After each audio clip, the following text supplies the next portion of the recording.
Israeli Prime Minister Benjamin Netanyahu has ignited a diplomatic storm after remarks in Jerusalem that many observers say directly challenge Britain's current foreign policy stance toward Israel. What began as a routine press conference quickly evolved into one of the most dramatic public rebukes of a British government in recent years. Standing at a podium lined with Israeli and Allied flags, Netanyahu's tone was measured but unmistakably sharp. He said Israel could no longer ignore what he called a troubling shift in London's priorities. While he avoided naming Prime Minister Keir Starmer personally, the implication was clear. Frustration with Britain's decision to slow or suspend several defense export approvals connected to Israel's security operations. Cameras captured diplomats exchanging uneasy glances. Reporters in the room later described a silence that felt heavier than any official statement. Within hours, the clip dominated international news feeds, replayed on BBC World, CNN, and Sky News, sparking intense debate both in Westminster and online. For months, Britain has faced growing pressure from humanitarian groups to reconsider weapons shipments that might be used in conflict zones. In response, Downing Street confirmed a temporary pause for review, describing it as a matter of due diligence, not politics. Still, to Israel, a country that sees military reliability as the cornerstone of trust, the message landed as hesitation at a critical moment. Analysts from the Royal United Services Institute note that even small policy shifts can reverberate through long-standing alliances. When an ally like the UK questions supply chains or intelligence sharing, they warn it signals uncertainty that adversaries quickly exploit. Inside Whitehall, aides insist the government acted within international law and in consultation with NATO partners. But behind the scenes, senior diplomats acknowledge the communication strategy failed to anticipate how bluntly Israel would respond.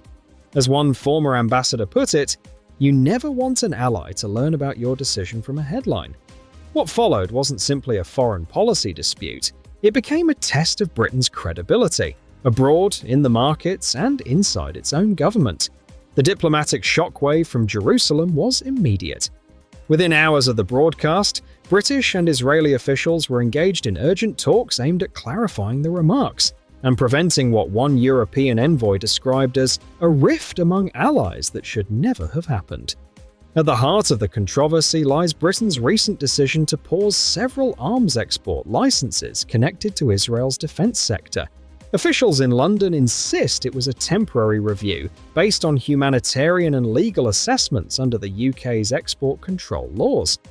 But Israeli ministers saw something deeper, a signal that one of their closest partners was beginning to waver under political pressure. In Washington, the White House was quick to respond. A spokesperson emphasized that the United States values both Israel and the United Kingdom as vital allies, but admitted the situation had raised concerns about cohesion within NATO's strategic partnerships. It was diplomatic language, but the subtext was clear. Britain's reliability was being quietly questioned among its own friends. Meanwhile, European capitals stayed largely silent. Neither France nor Germany issued any immediate comment, a move analysts interpret as deliberate caution. As one senior EU official told Politico, "No one wants to take sides in a family argument between allies, but everyone is watching closely."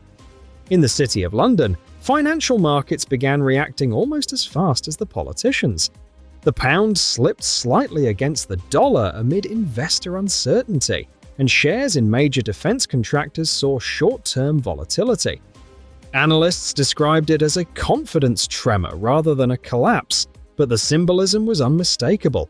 Foreign policy risk now had economic consequences. Back in Westminster, senior figures within both major parties scrambled to contain the narrative.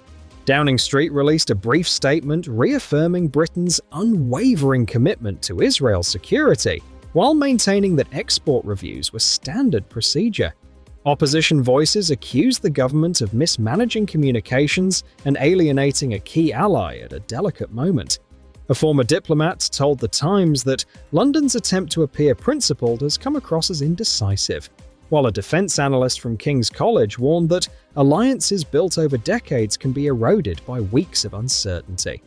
By the end of the day, foreign correspondents described a mood of quiet alarm across embassies in both capitals. A senior Israeli official, speaking anonymously, called the situation repairable but only if handled with humility. Another, more bluntly, said, "Trust once shaken takes years to rebuild." But while diplomats worked the phones abroad, the real storm was forming at home, among veterans, communities, and ordinary Britons who saw the decision as more than just policy. They saw it as a question of loyalty. While officials attempted to calm tensions abroad, the backlash inside Britain was immediate and emotional. Among those most vocal were veterans who had served alongside Israeli forces in joint counter-terrorism operations. Several prominent veterans organizations released statements expressing frustration that the UK appeared to be distancing itself from a long-standing ally. One retired officer posted a widely shared video describing his disappointment in measured but powerful terms. He recalled years of cooperation between British and Israeli units, saying, "We fought the same threats, and many of us lost close friends in those missions. Decisions like this feel like forgetting what we stood for." Within hours, the clip had been shared hundreds of thousands of times. Transforming a diplomatic story into a domestic moral debate, veterans groups were not alone. Leaders within Britain's Jewish community also voiced alarm at what they saw as a resurgence of hostility. Community security organizations reported a noticeable rise in anti-Semitic incidents, graffiti, online threats, and harassment outside schools and synagogues. The Community Security Trust confirmed an increase in reports, warning that international politics too often spills into local prejudice. At a press conference in London, Rabbi Jonathan Goldstein of the Jewish Leadership Council urged political leaders to choose their language carefully, saying that every word from Westminster echoes far beyond Parliament. The statement drew applause from faith representatives and calls for calm from across the political spectrum. Newspapers captured the national mood with headlines such as "Britain's Moral Dilemma" and "Allies in Dispute." Editorials in both left and right-leaning outlets agreed on one thing: that the government had underestimated how deeply public opinion is tied to perceptions of loyalty and integrity. Pollsters soon confirmed the shift.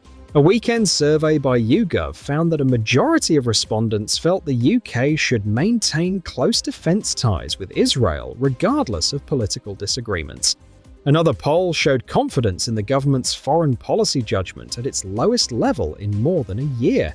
Inside Parliament, MPs from multiple parties urged Prime Minister Starmer to clarify the policy.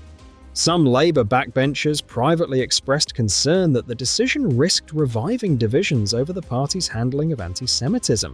In past years, Conservative and Reform UK spokespeople seized the opportunity to portray the government as inconsistent and weak. By midweek, it was clear the issue had transcended foreign affairs. What began as a licensing review had become a question of national character, about whether Britain stands by its allies even when politics becomes uncomfortable. And as the criticism mounted, financial markets began to react. Unions warned of job losses, and murmurs of a wider government crisis started to spread through Westminster's corridors. As outrage spread across Britain, the financial markets delivered their own verdict. The pound sterling fell sharply, dropping more than 2% against the dollar in a single trading session. Its steepest decline since the 2022 mini-budget crisis, traders cited political instability and diplomatic uncertainty as the key causes. By the end of the week, more than £14 billion had been wiped from the FTSE 100, and analysts warned that investor confidence was weakening. Several international firms with Israeli partnerships hinted at reviewing their UK operations. One technology CEO told the Financial Times, "It's difficult to invest in a country that seems willing to alienate its closest security partners." The defense industry, a cornerstone of Britain's high-tech economy, was hit hardest. Major contractors such as BAE Systems and Rolls-Royce Defence reportedly convened emergency meetings to assess the implications of suspended export licenses. According to internal sources, executives even explored relocating sensitive projects to Ireland or Poland to avoid future uncertainty. Union leaders, traditionally allied with Labour, reacted with fury. Sharon Graham, head of Unite the Union, accused the government of gambling with workers' livelihoods to score political points.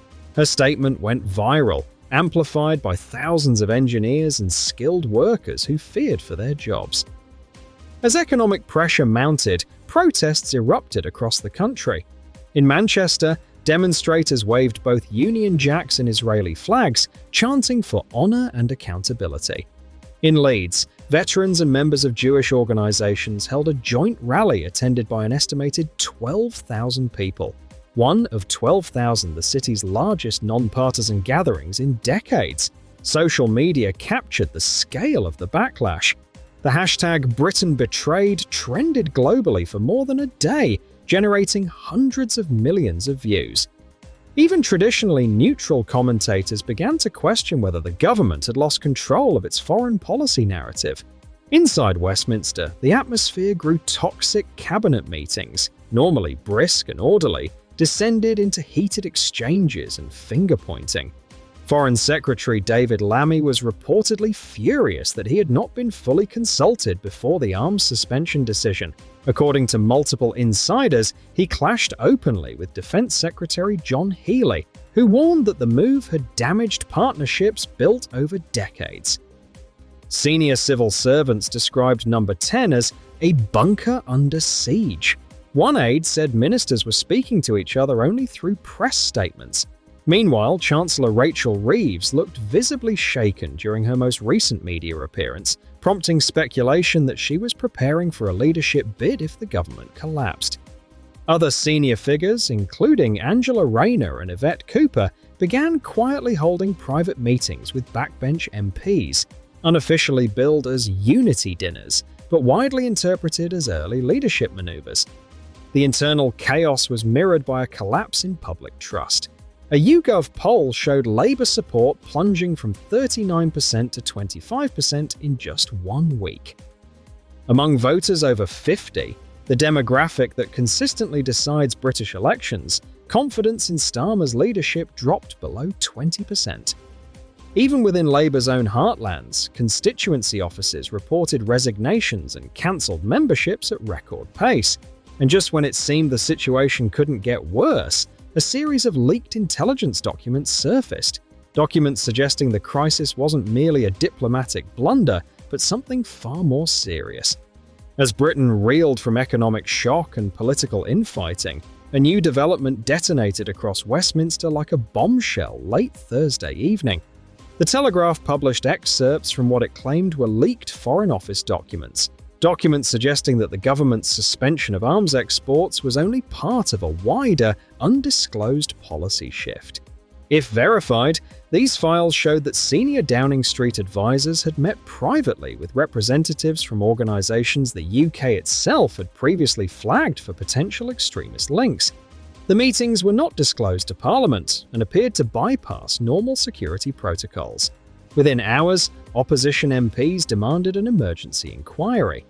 Former Attorney General Sir Geoffrey Cox described the revelations as potentially the most serious breach of ministerial standards in a generation. He warned that if ministers conducted unauthorized contact with proscribed groups, criminal liability under the Terrorism Act cannot be ruled out. The Prime Minister's office denied wrongdoing, insisting that the discussions were routine diplomatic engagements. But the damage was already done. Headlines across every major outlet screamed of leaked files and national security breach. The narrative had shifted. This was no longer about foreign policy, it was about trust and legality. As the story spread, the opposition benches sensed blood in the water.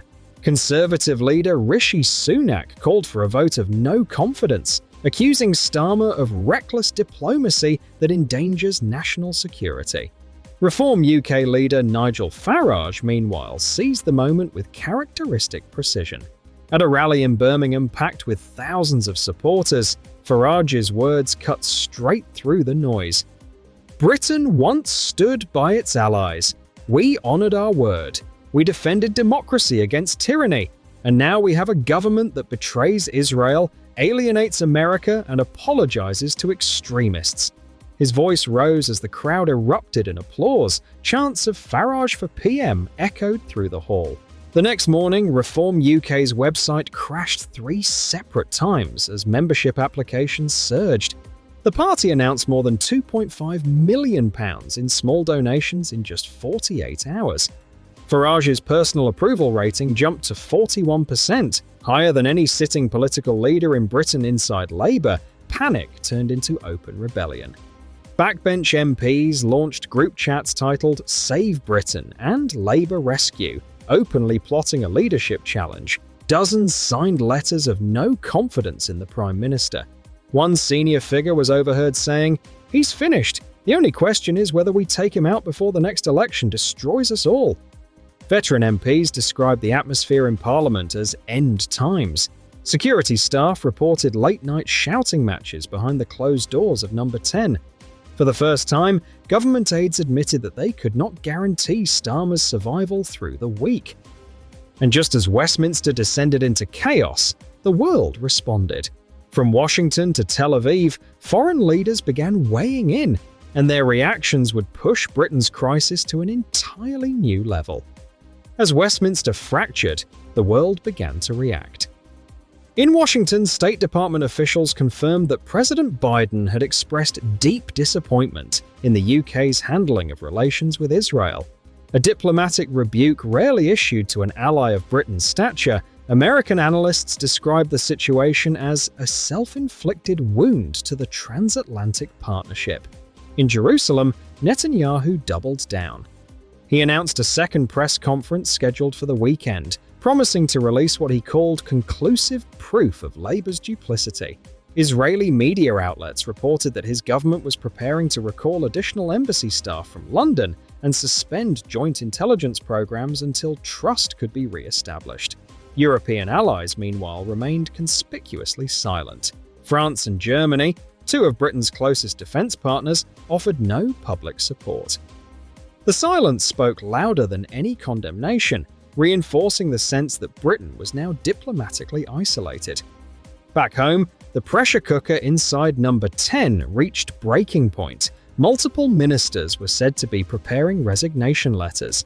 Civil servants described a funeral atmosphere in cabinet corridors, where aides whispered about the timing of Starmer's exit rather than how to manage policy. One senior advisor, speaking anonymously, said, "It's not about if he goes. It's about how much of the party he takes down with him." In private, senior Labour MPs began sounding out potential successors. Chancellor Rachel Reeves was seen leaving a closed-door meeting with several influential donors. Deputy Prime Minister Angela Rayner reportedly met with union leaders to discuss future direction. Every faction was mobilizing, every alliance shifting. The smell of transition hung in the air. At the same time, protests across Britain grew larger and angrier. In London's Trafalgar Square, crowds of veterans and civilians stood shoulder to shoulder under banners reading, "Loyalty isn't a crime" and "Stand with our allies." Police estimated attendance at over 20,000. In Manchester and Leeds, vigils for fallen soldiers merged with rallies demanding the government's resignation. The images spread worldwide, crowds wrapped in both Union Jacks and Israeli flags, chanting for accountability. The economic ripple effects continued, markets remained volatile, with the pound struggling to recover and major investors calling for clarity from Downing Street. Tech firms with Israeli contracts began withdrawing staff. Defense analysts warned that decades of collaboration in cybersecurity and intelligence sharing could be permanently damaged. Inside Parliament, the numbers told a brutal story. A letter of no confidence in Starmer had already gathered 43 signatures, just 39 short of triggering a formal leadership challenge. The Conservatives filed a motion of no confidence in the government itself, setting the stage for a potential snap general election. Political commentators described the unfolding events as the most dramatic collapse of a modern British government since the Suez Crisis. Farage, ever the opportunist, positioned himself as the voice of stability amid the chaos. At a Reform UK press briefing, he declared, "Britain doesn't need more apologies or excuses. It needs leadership. We will restore trust, honour and courage to Westminster." The room erupted in applause. As night fell over London, Buckingham Palace released a short but symbolically loaded statement reaffirming the importance of unity, integrity, and steadfast alliances. The message, though measured, was interpreted by analysts as another quiet nudge from King Charles, a reminder that the monarchy, though neutral, still embodies the conscience of the nation. By the end of the week, the political establishment stood on the brink.